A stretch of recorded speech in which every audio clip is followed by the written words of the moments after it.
What's going on, everybody? Welcome to the Week 8 NFL Power Rankings. We're going to get right into it, but first, please do hit that like button. In this video, if I get 1,000 likes next week for the first time this year, I will piss off one NFL fan base if this video gets 1,000 likes.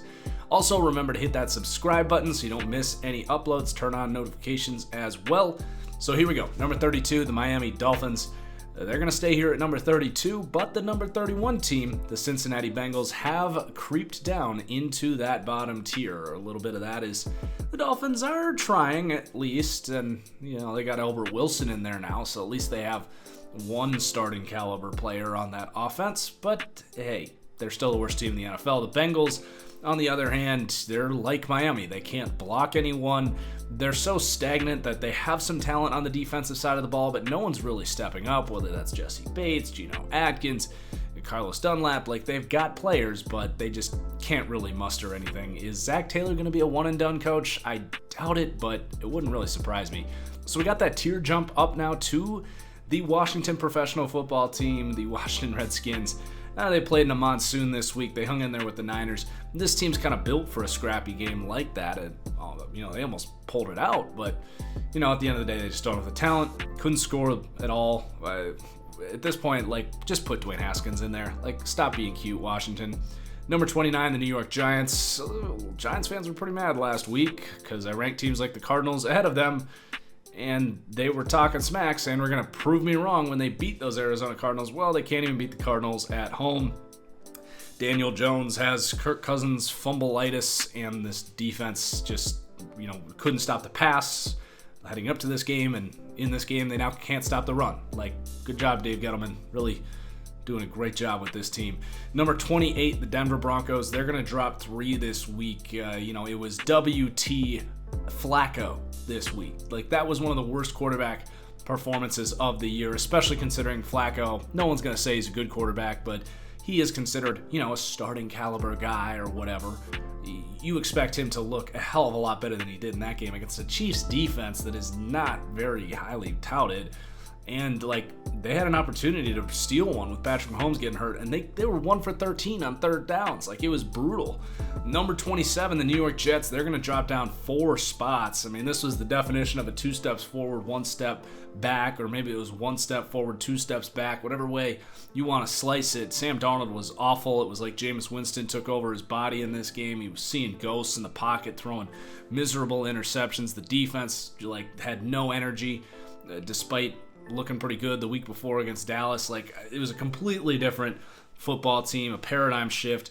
In a game against New England, they could have proved some things. Instead, all they did was prove that they're still the New York Jets. Number 26, the Atlanta Falcons. It's the worst defense in the NFL.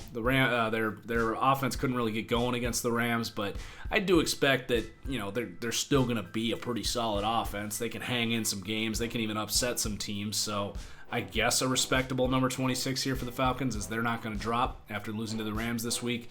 Number 25, the Tampa Bay Bucks. They're going to move up just because the Jets are going to fall below them. They're very similar to the Falcons. Terrible defense, and offense that can put up some points. So number 25 for the Bucks. Number 24, the Pittsburgh Steelers, going to stay put here at 24 after the bye week. So that is all a tier right there.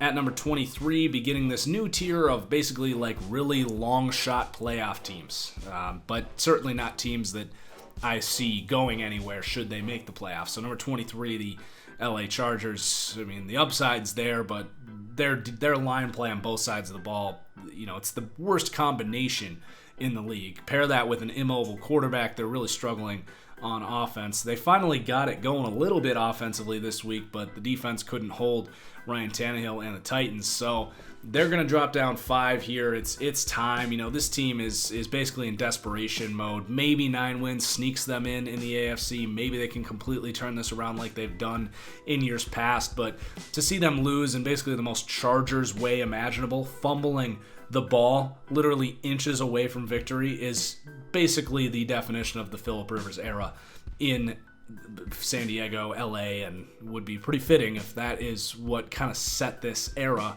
over the edge. And then number 22, the Tennessee Titans. We dropped them pretty significantly last week.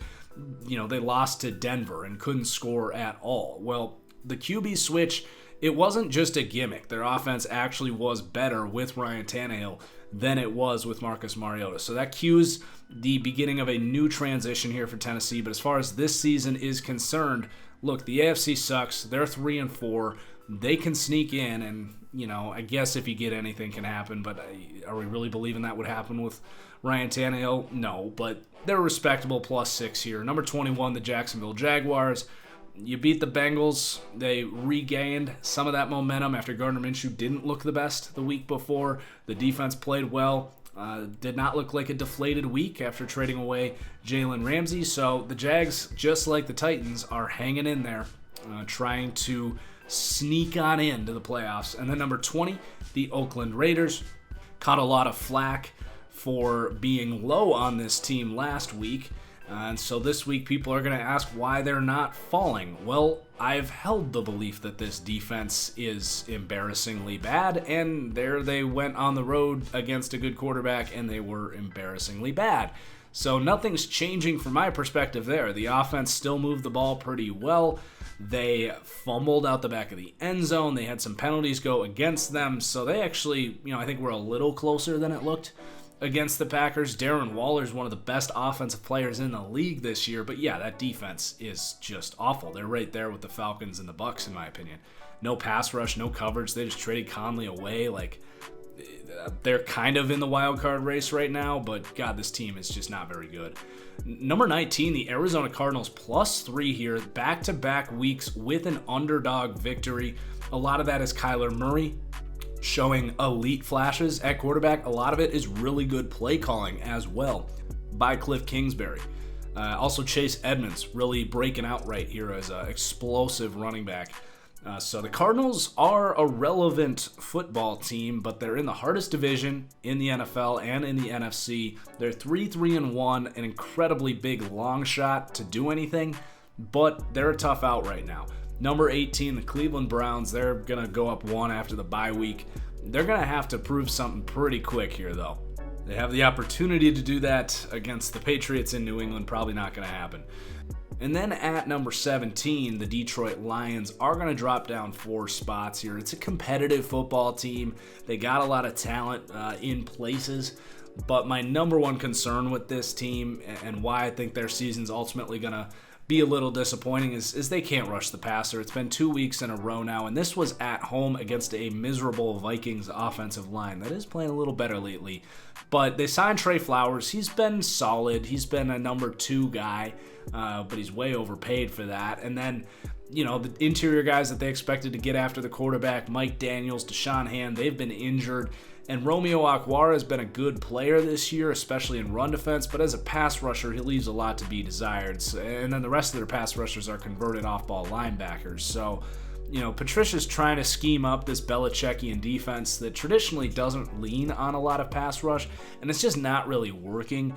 But the offense is playing pretty well. I don't know. They're a competitive team. They're not going to make the playoffs, though. They're too far behind. And they're almost kind of in their own tier here between this tier gap and up to number 16 here with the Carolina Panthers. The Panthers' record puts them in a position where they can compete for the playoffs. How long is this Kyle Allen thing going to continue? It's hard to say. If they were in the AFC, I'd say they're almost a lock to make the playoffs, but they're not. They're in a much harder conference. I still think this team needs a healthy Cam Newton if they want to be taken seriously here, but they're going to stay here at number 16. Number 15, the Chicago Bears are going to fall down 5 here. They're spiraling out of control. Their defense, I expected a bounce-back week this week against the Saints, a prove-it game at home for the Bears, and they looked like a defense that knew that they don't stand a chance as long as Mitch Trubisky is their quarterback. I think this is the week where Mitch Trubisky went from high-investment, young developmental player to a guy who people are now in agreement, especially in this organization, that it's not going to be with Mitch Trubisky. I would be calling Cincinnati day on end, trying to get Andy Dalton in this building because they should try and squeeze this window out. We've seen what it looks like in Denver, trying to squeeze a defensive window out 3-4 years. Number 14, the Philadelphia Eagles, -5. Another just dysfunctional team right now. It's so dysfunctional that I do expect some bounce back, but it's a little hard to predict that right now because it's not just the secondary being a mess. It's inconsistent play from both the offensive and defensive lines. It's Carson Wentz really not having the best season. He's had good games, but he's also had games like this against Dallas where he kind of cost his team a lot of points and turnovers. And they just don't have an identity on either side of the ball. They're not a very well-coached football team right now, so a lot of problems in Philadelphia. And then number 13, the Buffalo Bills. They keep winning. Their schedule hasn't been all that tough, but they've got an awesome defense. Josh Allen, pretty good again this week. It was just the Dolphins, but this is a playoff team here in Buffalo. I think they're pretty much locked into that 5 seed in the AFC. Number 12, the Baltimore Ravens. These are going to be big risers this week. This was their biggest win of the season. Now, I will say Seattle, a lot of costly mistakes in this game. If they played that game over again, I'm not sure it would play out like that. But they have officially discovered their identity on offense. Lamar Jackson is a total headache. He is passing the ball well enough that teams have to respect it. He's still not some dominant passing quarterback, but he's doing enough. He's being a lot more accurate than he was last year, and it's opening everything up for this offense. So the offense is clicking. The defense is, fine. I like a lot of players on this team. The Marcus Peters trade was nice. It's going to allow them to, get a couple extra turnovers. But, at the end of the day, I just don't see a super high upside for this Ravens team. But they might be the third or fourth best team in the AFC. At 11 here, the Indianapolis Colts going to slide up one spot. Was a huge win against the Texans. It was at home. It was kind of a weird game. I didn't walk away necessarily feeling like the Colts were all that much better than the Texans in this game. But this is kind of what they do. They run the ball, they control the ball, they take care of the ball, and then they play really good defense. It's a formula with a Jacoby Brissett who's proving to be, a low-end starter. It's a sustainable formula, but it's not a very high upside formula. Number 10, the Dallas Cowboys, +5. Just an absolute Jekyll and Hyde performance here from the week before. The offense was clicking, the defense was playing with fire, and they really capitalized on the Eagles' mistakes in this game and got themselves back in first place in the division. So the Dallas Cowboys gaining some ground back here. Number 9, the LA Rams. Definitely a get-right performance against a miserable Falcons defense. I fully expected them to win that game, and they took care of business. Jalen Ramsey's in here now. He's going to help out that defense. And hopefully they can get that offensive line figured out a little bit. We've broke down in depth on this channel how their window is closing. This Jalen Ramsey trade is only going to make team building harder in the future without those first-round picks and the loss of cap space in the future. Number 8, the Seattle Seahawks. They're going to drop down 2. They really did shoot themselves in the foot in this game. The pick 6 by Russell Wilson, a fumble when they were trying to come back, drops, a missed field goal. Credit the Baltimore Ravens. They beat the Seahawks here, but I still think the Seahawks are going to be just fine. But the thing is, they don't have a ton of talent across the board. They do have Russell Wilson, but they do have games like this in them. That's all I'm going to say. Number 7, the Houston Texans. They're going to stay put here at number 7. I'm not too concerned. They've picked up some big wins the last couple weeks. Going into Indianapolis is not an easy win. They should have won that game, but I think at the end of the day, they're going to be able to bounce back, and I still think they're the favorites to me in the AFC South. Number 6, the Minnesota Vikings, continuing to climb. I'm very happy that I stood by them after that Bears performance when everyone was selling their stock. This offensive line's playing a lot better the last couple weeks. I don't know how sustainable that is necessarily going to be. A lot of it is they're using play action very well to basically buy time for Kirk Cousins to launch the ball downfield to these amazing wide receivers. But this team's really got it going. They have their identity on offense. We know that defense can ball out. They didn't play that great this week, but the Vikings are definitely hot right now. And the rest of the NFC better hope that they keep winning, because you do not want the Vikings getting home field advantage in the playoffs. You'd much rather get them on the road, because they are a Jekyll and Hyde team, probably the biggest Jekyll and Hyde team in the league. Number 5, the San Francisco 49ers. Caught some flack for not having this team higher last week. Now, granted, they played in a monsoon this week, but I would say the number 5 rating held up pretty well. I think the 4 teams we've got ahead of them are better than the 49ers. The Niners have some holes, not necessarily on defense. Their defense has been outstanding, but offensively, Garoppolo's really good, but he's not necessarily on the level of elite that the quarterbacks are on the other teams ranked ahead of them, and they just don't have the receiving power. And we haven't seen this offense operate with their 2 all-pro tackles in there. In theory, it should get better, but the guys that they have in there have been playing pretty well as well. So, there is a certain upside there with those guys all returning, but I'm going to stand by them at number 5. I caught a lot of flack on that. I'm not a Niners hater. I said back in January that you're wasting an opportunity if you don't bet on this team to win the Super Bowl at 45-1. I'll be more than happy if they win the Super Bowl this year, and so will my bank account. But for now, they're going to stay here at number 5. Number 4, the Green Bay Packers. Dominant win at home. I tweeted out that for those that have actually watched this team, this was not a surprise performance by Aaron Rodgers. No, he hasn't lit up the box score like this in recent games, but he's been playing some good defenses. He's been playing with Devontae Adams and a bunch of receivers that seem to drop 3 or 4 balls a game.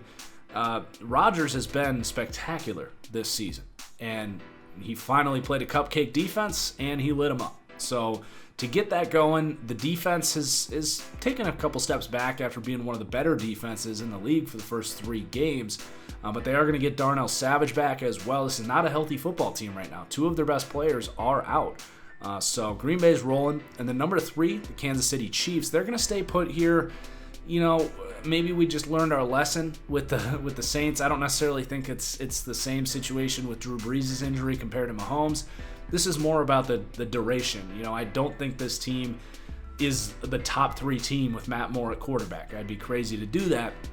But they did pick up the win. They still proved that they've got a ton of talent here. Tyreek Hill, Travis Kelce, Andy Reid still had that offense working. The defense stepped up. Granted, it was against Joe Flacco, but I think this team's probably going to go 1-2 without Mahomes, and they'll get right back on track. I think they're still in very good position to be the 2 seed in the AFC. It is a bummer, though, that we're not going to get to see Rodgers-Mahomes, because if these 2 guys don't ever play in a Super Bowl, I don't know if we'll ever get to see that, because it's going to have to be 4 more years. Number 2, the New Orleans Saints. If I could make them number 1, I would. That was a dominant performance against the Bears. I did not see that coming. I keep picking against them. I keep thinking that Teddy Bridgewater is going to look like a backup quarterback one of these weeks, and they're just going to end up losing a low-scoring game. Not this week. They literally just punched the Bears in the mouth. They ran the ball at will against what I regarded as the best rush defense in the NFL. Their offensive line is fantastic. Their defensive line is fantastic. Their secondary is amazing as well, but Eli Apple did tear his ACL in this game. Keep an eye on Chauncey Gardner-Johnson, by the way. Loved him coming out, had a first-round grade. He was a mid-round steal for this Saints team. He made an impact in this game. But yeah, the Saints are going to stay here at number 2. And the number 1, the New England Patriots, just obliterating the Jets. I actually thought this game was going to be a lot closer, just because I thought the Jets were better than that. But yeah, this Patriots team is nuts. Excited to see them play someone. They've still just played a bunch of D1 AA teams, basically. But, they're undefeated. You play who's on your schedule. I think they'd be pretty damn good if they had to play some of these good teams as well. So those are the power rankings this week. Again, guys, please do hit that like button. Aiming for 1,000 likes this week. Let's get it done. Help your boy. Help support the channel. Cheers as always, and we'll see you for the next one.